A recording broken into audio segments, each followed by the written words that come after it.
was just wondering how all of you feel about what happened at the Capitol just a few days ago, where they had the Muslim Day at the Capitol, and then the Christians showed up and started doing protesting and saying that they don't want Sharia law, and they start. It's really, they're facing a lot of racism, especially in here in the U.S. And it seems like a lot of people don't want to address the issue of Islam and the problem of these people taking the book literally and actually acting out on what the book actually says. Let me ask you a question. Are you sure. white? Yeah. Okay. Do you know that the same week an NAACP building was bombed here in the U.S.? No, I had no idea.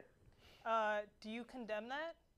I do. Why haven't you A, heard about it, or B, gone out publicly condemning it? Like, I would expect you to go right now on your Facebook and say that you publicly condemn it, you do not agree with the things that those white people did, and you are ashamed to be white. Yes. Does that feel like a fair thing to ask? I wouldn't say I'm ashamed to be white. I'm ashamed of their actions. You know, clearly that's a terrible thing that they did by that, I think.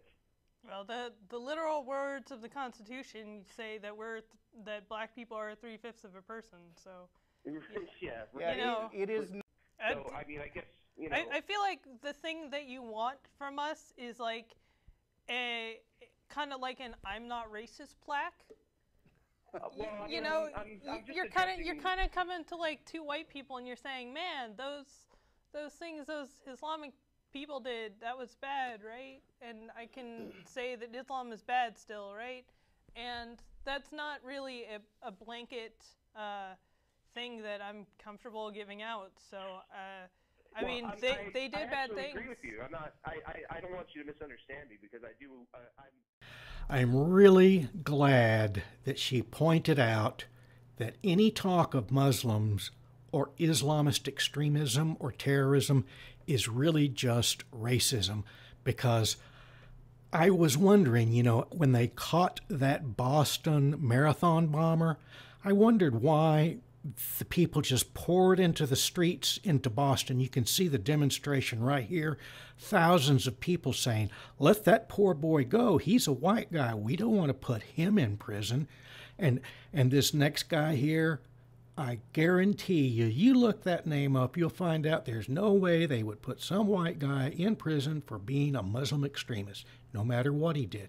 And the guy that planned the New York subway bombing, he looks awfully pale to me, and I guarantee you no one would think of putting him in prison because Islam, you know, anybody that talks about Islamist terrorism is just a goddamn racist. And looky here, these blonde chicks here, old Jihad Jane, I'm positive they would never put her in prison because they're white, and if they want to plot to do terrorist things, it's fine. And here, I mean, you look this guy up right there. I guarantee you the white guy got off. Only the dark people went to prison. It's all racism. And I appreciate this lady explaining that, because up to then, I didn't really know that. Are you white?